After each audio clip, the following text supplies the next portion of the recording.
The stories of American Indians and Alaska Natives are as varied and nuanced as the people themselves, but the latest study from the National Institute of Justice finds one troubling through line that links these stories: the experience of high rates of violence.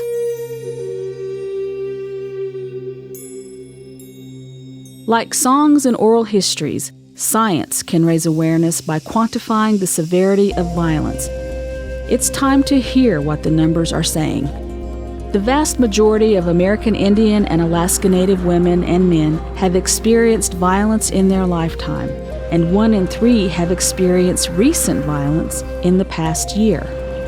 Those levels are higher than the general population, but that's not where the inequalities end.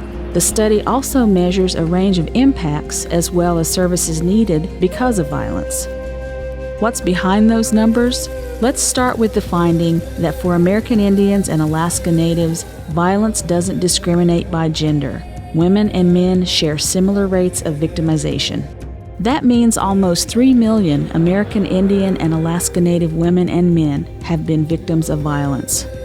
To put that number in perspective, imagine if everyone in the state of Iowa stood up, or every resident of Orlando, Dallas, Detroit, Anchorage, and Atlanta combined. That's the scale of the violence, but what about the scope? The NIJ study breaks types of violence into 4 categories, and violence against American Indians and Alaska Natives is high across all of them. Take stalking, for example. It can be a gateway to more aggressive violence, and repeated, unwanted, fear-inducing experiences come in many forms. Lifetime estimates of stalking for women in the study are almost double those of non-Hispanic whites. Add male and female victims together, and that's more than 1.2 million people. That would fill 20 sports stadiums if every single ticket holder had been stalked. Being forced or coerced to engage in unwanted sexual activity is another form of violence, a form all too familiar to American Indians and Alaska Natives.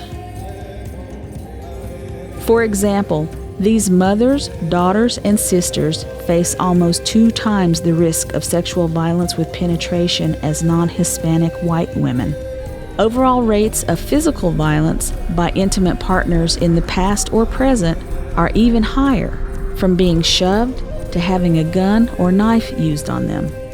More than 1 in every 2 women and more than 1 in every 3 men have experienced physical violence by intimate partners in their lifetimes, comparatively much higher than the physical victimization rates over the lifetimes of non-Hispanic whites.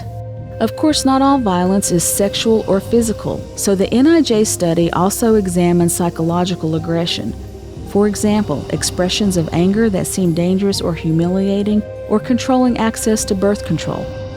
Overall, psychological aggression affects more than 1 in every 2 women and men. Psychological aggression may not be as obvious as broken bones or bruises, but it is real. Among victims, 63% of women report partners tracking them, and 55% of women report being kept from family or friends. These are just a few findings, but remember, they are numbers that correspond to real victims who would fill the entire state of Iowa.